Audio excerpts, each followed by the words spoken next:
Iga projekt algab ikkagi lähteülesandest ja soovidest, mida klient tahab. Iga klient on ikkagi suhteliselt individuaalne ja alati ka ruumi puhul on, võimalused piiratud. Vannitoa puhul on ikkagi lihtne ülesanne, et peab teatud ruumi ära mahutama 3 põhifunktsiooni: kätepesu, tualettpott ja pesemisvõimalus. Et kas siis ühes vannitoas on ruumi näiteks vannile või dušinurgale, see sõltubki täpselt tegelikult ruumi suurusest ja lõpuks, kui on ruumi rohkem, siis saab lisasoovidega hakata arvestama. Ikkagi primaarsed funktsioonid või igapäevafunktsioonid, need peavad olema ka ruumi puhul kaetud. Kui minna koduspaade või selliste lahenduste juurde, siis seal ikkagi ka esmalt hakkab lugema see, et kui palju meil on üldse ruumi midagi paigutada ja siis me hakkame kaaluma, milliseid funktsioone või asju sinna lisaks panna, kui need põhilised funktsioonid on kaetud. Et mida rohkem on ruumi, seda rohkem on võimalusi loomulikult ja siis saab sinna panna väga palju, nagu ka suurtes spaades on väga palju luksuslikumaid või huvitavamaid funktsioone lisaks. Mina müüjana siin saangi toetada kliendi ja arhitekti tehtud otsuse lahendust ja vaadata järgi, et oleksid paigas tehnilised tingimused, disain, mille arhitekt koos kliendiga lõi ja siis tulevad juba mängu need funktsioonid, millest Lauri rääkis. Oleksid põhifunktsioonid kaetud ja kui on inimesel mingi unistuste funktsioon, tihti võib see olla ka väga pesuruumi keskne, et me peame sinna mahutama millegi, siis me hakkame ümber selle seda tehnilist disaini ja funktsionaalsust ehitama. Et see tema unistuste tükk sinna saaks, et kui see unistuste tükk on vann, siis me peame sellega arvestama, et kui klient seda vanni tahab, siis ta peab selle saama. Valamute paigutamisega on 2 põhiasja üldjuhul. Ta võiks kohe vannituppa sisenedes olla kõige lähemal olev asukoht. Seda kasutad ikkagi, ma arvan, nagu päevas kõige rohkem ja kuna ikkagi meil vannitubasid korterites ja majades liiga palju veel ei ole, et kui vanas Euroopas on ikkagi traditsioon, et iga magamistoa juurde kuulub ka eraldi vannituba, siis meil on ikkagi kõigi poolt kasutatavad vannitoad levinud siiamaani. Ja selleks, et hommikus ülekoormust vähendada, siis me üritame panna vannitubadesse 2 valamat, et kas abikaasad või lapsed saavad koos ruumi kasutada. Kindlasti tuleb siin mängu, palju siis reaalselt on ruumi tööpinna pikkusele. Kui saab teha sellise pika ühtlase tööpinna, siis on seal 2 valikuvarianti üldiselt, et kas pika eritellimus tööpinnana, mingi kivina, näiteks alla kleepitavad valamud 2 tükki, või siis juba ka tänapäeval teevad päris toredaid lahendusi mõned sanitaartehnika tootjad, kes teevad valamu ja tööpinna ühe massina. Kui on ikkagi võimalus, siis jah, 2 valamat on piisavalt suured, see on hea. Ja tööpind kindlasti ka on vajalik, kui mõnes disainkodus oleme teinud ka selliseid valamuid, mille tööpinda üldse ei ole, siis tegelikult on see suhteliselt ebapraktiline. Ta on väga ilus õhuline lahendus, aga lõpuks taandub ikkagi sinna, et kasutaja tahab kuskile mingeid asju panna. Meil on vaja lõpuks ikkagi valamute all kappe või seina sisse peidetud kappe, et hoida kõike neid igapäevaseid asju, eriti naisterahvaste puhul, kellel on seal vaja kohe käepärast 1000 potsikut ja kõike. Ja see peab olema ikkagi kohe haarde ulatuses, et sellist nii-öelda nagu hotellis ainult ilu jaoks tehtavat asja kodus ikkagi teha ei saa. Et pigem on siin ikkagi see rõhk funktsioonil ja praktilisusel. Et siit tulevadki kohe mängu Läti tehase valamute asapinnad, mida Lauri mainis, kus on siis võimalik mingite väikeste tehniliste piirangute järgi siis hästi suures laias valikus täpselt kliendi soovile vastav ikkagi leida. Et me saame pikkuses, laiuses, valamu mudelis teha ülimalt erinevaid lahendusi ja seesama tasapind tekib seal iseenesest justkui, mida on kliendil väga vaja, et kui me vaatame ka keraamikatootjad tegelikult lähevad seda teed, ka keraamikas teha siledat pinda. Klient ootab, et temal oleks võimalik oma asjad mugavalt siia vallamu peale paigutada, mis iganes, siis igalühel omad mingisugused funktsionaalsed detailid, on need hambaharjad, on need vambaharjatopsid, on need seebid, seebialused. Täna on see valik ju tohutu lai, mida me siia kõik tahame panna või mida me kõik siia saame panna. Mis on paavalamute tohutu eelis on esiteks see, et nad on juba oma vormid teinud üsna koristajasõbralikuks või õigemini juba ka siis tarbijasõbralikuks, et ei ole jõhkraid nurki, mida me oleme näinud, kuidas nad armastavad koguda kõike. Ja teine asi muidugi on see materjal. See imeline materjal, mida me praegu väga palju kasutame suurte tasapindade tegemiseks, mille sisse saab siis oma soovitud koguses valamu avasid ja mille mõõdud on hästi paindlikud. Mis selle materjali minu kui müüja jaoks teeb eriti sümpaatseks, on see, et see on nüüd üks vaheseid materjale maailmas, kus ma vannitoas luban, et seda materjali võib puhastada abrasiiviga. Teeme siia ühe mingi pleki, tekitame siia ühe halva olukorra. Kui siin on nüüd tekkinud halb olukord, kus on kõikvõimalikke plekke tekkinud, on need siis mingi aksessuaari alt või lihtsalt veeplekid. Me võime siia kallale minna tehase loaga 0 liivapaberiga. Vesi ja liivapaber selle materjali jaoks kõige lihtsam puhastusvahend. Minul siin praegu vett ei ole ja tundub, et pole ka vaja. Kõik puhas. Järgmine teema siis on muidugi segisti valik, mis tuleb teha pärast valamu valikut ja mis on väga tuliseid vaidluseid tekitav. Kui rääkida siis segistite võimalustest ja paigustustest, siis mina üldiselt eelistaksin alati seinakinnitusega segistit. Mitte ainult sellepärast, et ta on ilusam, vähem on elemente näha. Tegelikult on ta ikkagi praktilisem, et seda pinda, mis määrdub ja pritsmetega kokku puutub, on vähem. Segisti jalg, mis siis siit antud hetkel tuleb valamust välja, see ikkagi saab esimesena nende seebipritsmetega kokku. Täna sellise populaarse musta viimistluse puhul on see väga hästi näha. Kindlasti see on üks aspekt, mida võiks alati kaaluda, et kui seina sisse saab panna, siis võiks panna.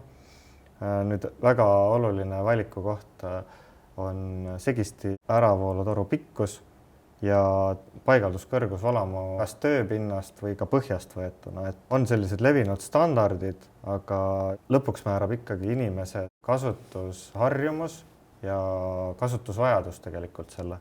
Praktilisuse mõttes oleks mõistlik panna segisti siis võimalikult alla, selleks, et ei tekiks liiga palju pritsmeid. Et siis on inimene sunnitud oma käed asetama sügavamale kausi sisse ja siis ei hakka need veepritsmed mööda tööpinda laiali lendama. Ütleme, kodupraktikas ikkagi see tegelikult nii päris ei ole. Väga paljud inimesed pesevad hommikul nägu, kaenlaaluseid, mida iganes, võtavad kuhugile nõusse vett, et tegelikult see normaalne kõrgus on ikkagi sellisest tavapraktikast võib-olla natukene kõrgem, 10-15 senti isegi. Ja see annab võimaluse siis, et sa saad oma nägu ilusti sinna alla panna, vett võtta, aga see toob teised siis hädad, seda vett võib lennata rohkem laiali, rohkem on vaja puhastada, et nõuab läbimõeldumat ja parema, harjumusega kasutamist. Et nii ongi, igal asjal on alati mitte otsa ja ei ole ühtegi õiget valikut, et tulebki teha otsused vastavalt siis inimese harjumuste ja soovide põhjal. See kõrgus on nagu nüüd siin üks asi ja Lauri ütles ka, et toru pikkus on hästi oluline, et seda tuleks nagu alati hästi kompleksselt vaadelda.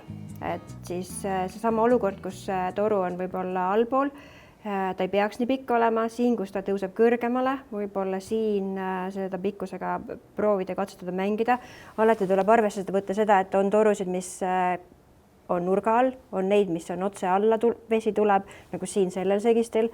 Et see vajab hästi palju läbimängimist ja hästi palju läbimõtlemist just nimelt kasutaja seisukohast.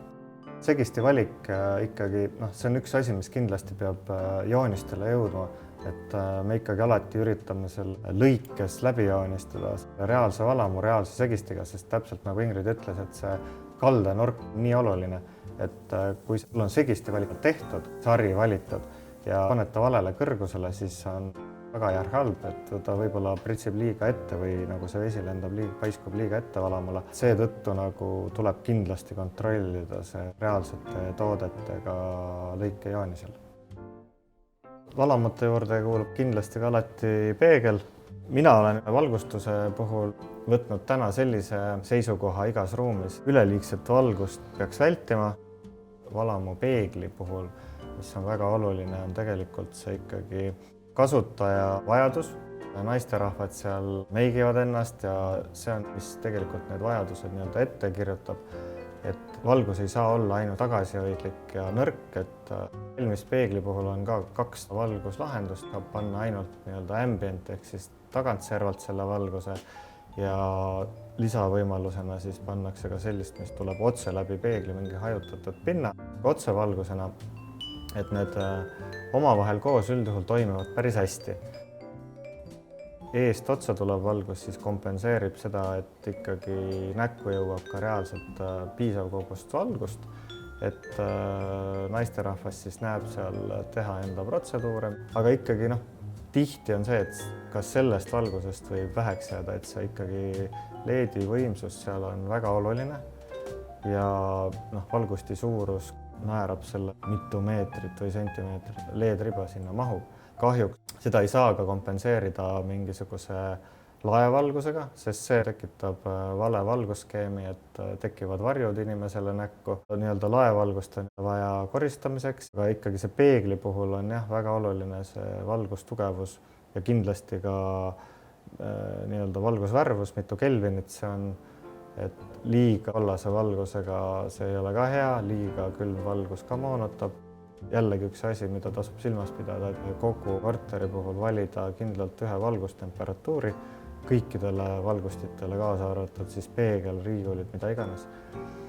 Et neid asju võiks silmas pidada. Dušinurga puhul on sama valiku küsimus, mis valamusegistite puhul.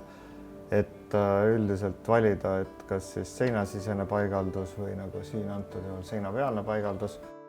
Tegelikult see sõltub jälle sellest, kui sa valid ühe seeria, siis üldiselt sa paned kõik seina sisse. Et kui on segisti seina sees, siis on ka dušisegisti tavaliselt seinasisene. Standardkõrgus on ikkagi sellel segistil meeter pluss-miinus, vahel ajame ka neid kõrgemale teiste asjadega kokku ühele joonele. Aga üldjuhul on standardne. Seinapealse puhul hakkab määrama või peaduši kõrgus, mis siin on fikseeritud. Kui on pikem inimene, siis see võib jääda liiga vastu pead, sest peaduši puhul on oluline see distants inimese pikkusega seotuna, et ei oleks liiga lähedal ja samal ajal ei oleks ka liiga kõrgel. Et kui on seinasisene segisti üldjuhul, siis me paneme kas isegi laest need peadušid, et siis saab selle toru pikkusega mängida, et see jällegi peaduši paigalduskõrgus oleks optimaalne.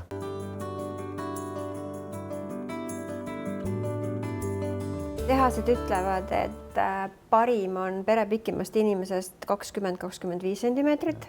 Ise oleme ajas aru saanud, et see ei tohiks olla rohkem kui 40 sentimeetrit sellest perepikimast.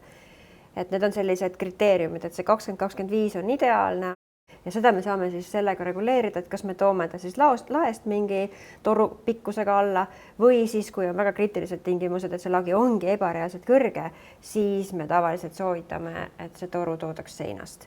Selle seinatoruga saab paremini siis ära fikseerida selle asetuse.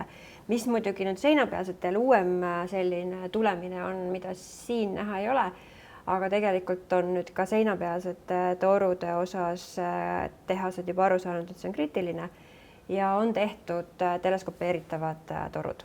Et seda peaduši asetust saab muuta, mis teeb kasutamise erineva pikkustega peredes mugavamaks oluliselt. Ja valikus on ka tegelikult veel lakke integreeritud peadušid. millel on külles igasuguseid põnevaid siis väljundeid, ma ei tea, LED-id, muusika, erinevad kaskaadid, mida iganes, et neid on ka seinavariantidel muidugi, aga jah, need peadušid siis, mis on lakke integreeritud ja nii-öelda rohkem isegi nagu peidus ja puhtama lahendusega, et nendel on ka väga palju valikuid ja suuruseid muidugi, neid on mega suuri.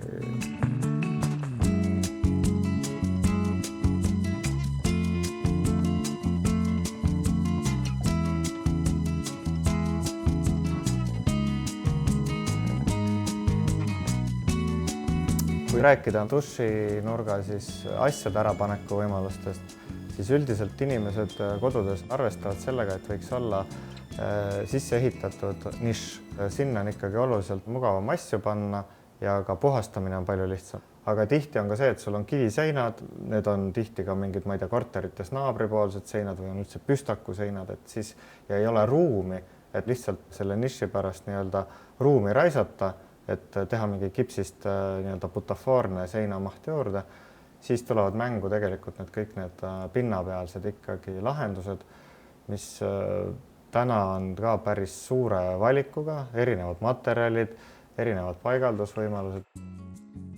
Et siis duširuum eriti mugavaks muuta ja kui nüüd juhtus nii, et seda niši teha ei õnnestunud ehituslikult, siis täna õnneks on võimalik panna dušikorvid kas klaasi külge. Siia klaasi külge saab siis lisada kas klaasipuhastajad vastavalt soovile, mis viimistlus siis võiks olla.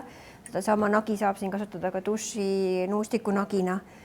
Ja kui nüüd klaasi ei ole või klaas läheb laeni, siis on ikkagi täna võimalik panna seina peale see korv ja õnneks on see valik täna nii lai ja oluliselt nägusam, kui me nüüd siin mingist vanast ajast mäletame. Et kui segistite maailm läks hästi kirevaks ja tekkisid kõik võimalikud eriviimistlused, küll vaske, küll pronksi, küll kulda ja õnneks on täna võimalik ka see aksessuaari rivi katta samade toonidega, et sedasama dušikorvi siis, mis tuleb sinna seinale kleepida või kinnitada, saab ka juba segistiga ühes tonaalsuses.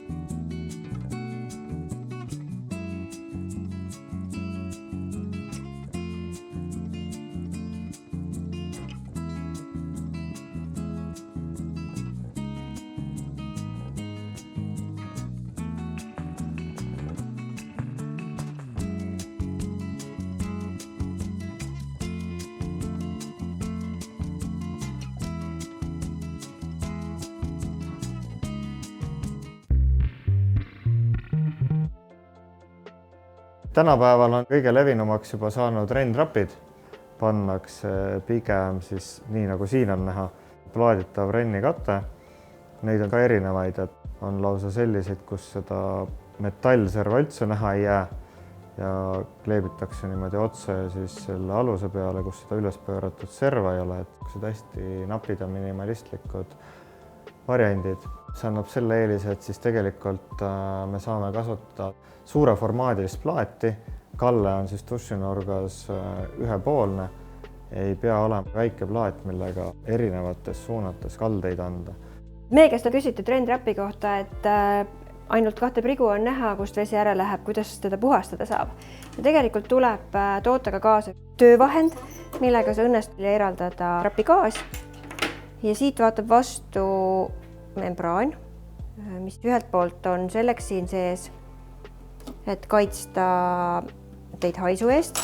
Kui nüüd trapp ära kuivab, siis siin sees on niisugused väiksed kummitiivakesed, mis sulgevad haisu. Et siis ei ole seda muret, et kui te lahkute puhkusele või lihtsalt on näiteks suvilas selline trapp, siis ei pea tagasi tulles muretsema mingi haisurünnaku eest. Ja seda on ülelihtne siit kätte saada, puhastada ja jälle tagasi installeerida. Mis siin teine selline oluline otsustamise koht on siis trapi sügavus. Seda tuleb juba siis ehituslikult vaadelda, et kui sügav saab see maksimaalselt sellel trapil siis sifoon olla.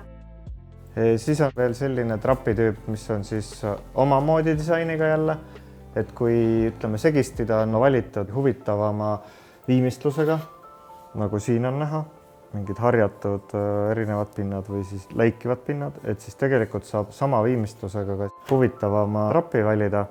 Selle trapi eelis valmismõõdus trapi ees on see, et teda annab lõigata ja kui on tingimused, kus on veidrad mõõdud ja ehituslikult on jäänud mingisugune väga selline suvaline mõõt trapile ja ei ole tahetud jätta kõrvale mingeid kalderibakesi, siis selle trapiga saame hakkama, et leiame võimalikult täpse mõõdu, mis siis see ruum on ja otstest saab siis parajaks lõigata.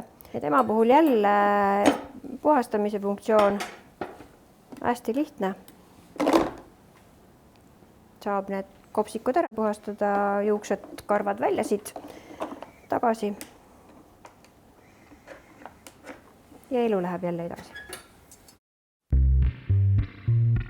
Kui nüüd jõudsime vannitoas valikuga WC-potini ja oleme otsustanud, et see läheb raami otsa seina taha, siis meie kasutame väga tihti ja valdavalt TETSE raame. Miks? Meile väga meeldib see, et me võime kliendile selle raami ära müüa ja kogu tegevus, kogu disain võib olla veel täiesti lahtine ja poolik ehitaja saab ehituslikult edasi liikuda ja meie võime loputusplaadi valikuga tulla ja tegeleda alles siis, kui juba ollakse valmis otsuseid tegema segistite osas, plaatide osas, siis kui hakkab disain justkui nagu joonistuma välja, sest TETSE raami juures on tore eelis, et ühe raami otsa lähevad tema kõik nupud. Kõik loputusplaadid, mis siis TETSE välja on pannud, kõik nad sobituvad ühe sama raamiga. See teeb siis nii arhitekti kui kliendi elu lihtsaks, et ei ole vaja kiirustada.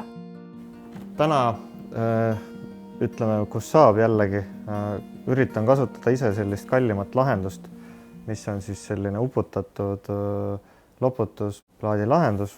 Et siin on siis ka olemas erinevad viimistlusvõimalused. Et miks seda panna, ongi see, et kui ma olen nüüd pannud korteris või majas lülitite seeriad, mis on samamoodi integreeritud siis seina või uputatud, siis jääb selline võimalikult puhas ja ilusam mulje. Traditsioonilisemad valikud on siis sellised, kus on pinnapealne raamilahendus, mis on siis ehituslikult kindlasti ehitajal oluliselt lihtsam ja odavam ka kliendile. Aga siin on nüüd väga palju erinevaid siis viimistlusi, võimalusi või kujuvariante.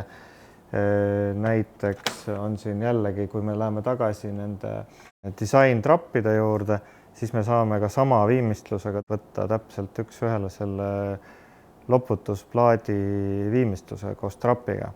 Et saab kõik detailid omavahel ilusti kokku ajada. On Feenixiga kaetud. Feenix on selline mööbli ja tasapindade juures kasutatav materjal, mis annab jälle võimaluse, et valamu kapi tööpind või mingisugune kapi esiuksed on täpselt sama tooniga, mis on siis loputusplaat. Ja jah, see annab niisuguse omamoodi jälle koosluse, et on vähem erinevaid materjale ruumis.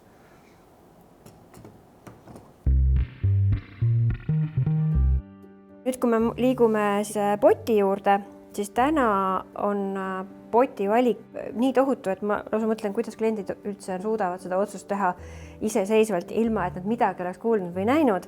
Meie oleme täna oma valikust võib-olla kõige rohkem esile tõstmas GSI potti lihtsatel põhjustel. Esiteks, GSI on näinud rimles toote väljatöötamisega tohutult vaeva, et kui väga paljud võtsid ära rimmi, mis kaitseb vee väljapritsimist ja see lõppes tihti sellega, et vesi ikkagi pritsis välja, siis GSI on siia tagasi pannud väikese rimmi. Mis ta sellega on saavutanud, on see, et ta on tõstnud veesamba hästi kõrgeks. Ja nüüd, kui see vesi väljub hästi kõrgelt, mis see siis nagu kliendi jaoks tähendab, vesi alustab oma tiirlemist hästi kõrgelt, seda puhastamist alustab hästi kõrgelt. Ja see ühe punkti loputus annab siis sellise efekti, et see vesi hakkab seal potis keerlema ja ta teeb seda väga vaikselt. Heli on vähene, aga töö on väga tõhus. Ja see pott puhastab ennast väga kenasti ka ise.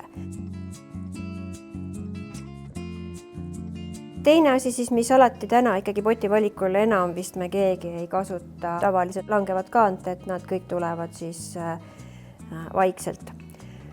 Üks väga tore kogemus, mis meil on, meie oma klient, keemik, on meile siis valgustanud, mis juhtub siis, kui me puhastame oma potti mingite kangete keemiliste vahenditega. Me arvame, et me puhastame ta ära, laseme hulga vett sealt tagant otsa ja paneme siis kaane kinni ja mõtleme, et kogu meie protseduur on väga tõhusalt tehtud, aga selle kaane kinni panemisega me sulgeme kõik keemilised aurud siia samma potti, et kui me nüüd tuleme ja selle poti uuesti lahti teeme, siis ütleb keemik, et 24 tundi veel see kange keemia aurub ja mida me siis teeme, me istume otsa nendesse keemia aurudesse. Mis on siis tema soovitus? Pärast puhastamist võiks hoida 24 tundi poti kaant avatuna. Tean, see tekitab peredes suured tülid. Aga paraku see nii on, et ka see mees, kes muidu on tüliõunaks oma lahti jäetud potikaanega, teeb õiget asja, kui ta jätab selle potikaane 24 tundi pärast keemia kasutamist avatuks. Lisaks see, et kui me nüüd selle kaane kinni paneme ja see keemia aurub, siis me oleme ilmselt on kõik näinud potikaasi, millel on siin keskel selline prill-laua suurune kollane või kergelt värvi muutnud laik. Need ei ole mitte midagi muud kui keemiaaurud. Et me ei pea süüdistama kedagi, et keegi on midagi muud selle potikaane siseküljele teinud. See on puhas keemia, mis siis seda rikub.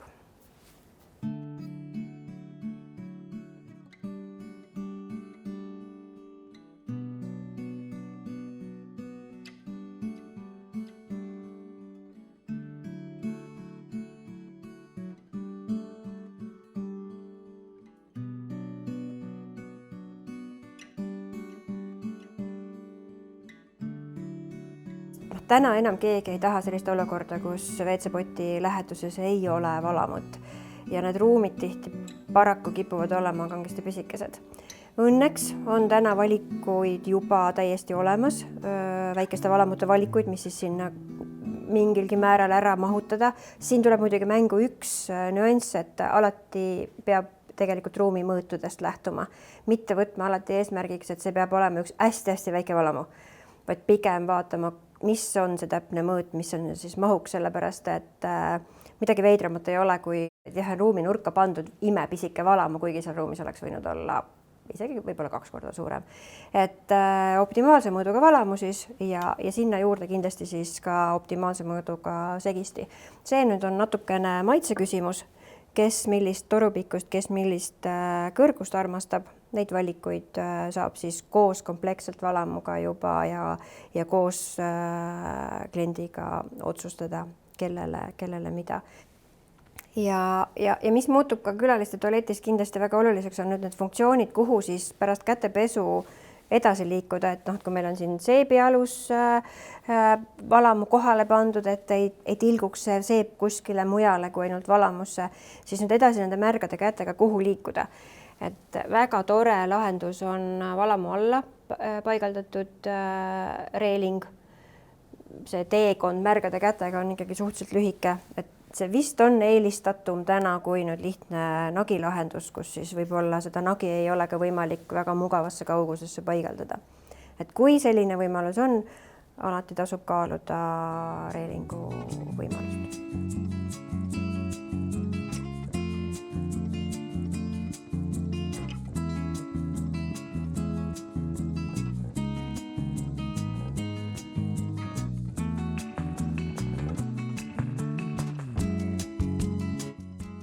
Et nüüd mitte lõpetada ruumi kujundamist sellel hetkel, kui on kõik seina külge ära pandud ja põranda alla ja seina taha ära sätitud, siis tavaliselt sinna see lõpebki. Täna mina soovitaks jätkata tekstiilidega, et väga palju on võimalik teha ruumis ära, lisades sinna õige kvaliteedi, õige tonaalsusega, õige tekstuuriga tekstiilid. On need siis vaibad, on need siis rätikud. Ja tasuks kindlasti mõelda selle üle, millise kvaliteediga rätik osta. On juba üsna levinud see, et me teame, et pikem kiud on vastupidavam ja peab vastu teie hästi valitud segistite eluea ja hästi valitud valamute eluea. Miks siis mitte nõuda ka rätikut sedasama? ja selle siis tagab võimalikult pikk puuviljakiud, kas siis ekstra pikk või vähemalt pikk. Täna on ju lõpuks ka võimalik värve valida, et enam ei pea me piirduma mõne 3-4 värviga. Valikus on väga suur värvivalik meil, konkreetselt 60 värvi ja kõikides nendes toonides ka vannituvaipasid. Kusjuures vannituvaipasid saab teha ka erimõõdus. Sanitaartehniliste toodete tellimisel on kindlasti hästi oluline järelteenindus, et selle tõttu ma soovitaksin tellida ikkagi Eesti ettevõttest kõik tooted, hea kui see on isegi kõik ühest samast ettevõttest, et see annab kliendile olulise toe, et isegi kalliste ja heade tootjate puhul on tihtipeale ikkagi tuleb ette praaki ja paigaldusel tihti juhtub midagi, et kogu see operatiivsus, kuidas välja vahetada või saada uut asendust, et see on kindlasti palju kiirem ja parem kui internetist ise tellides.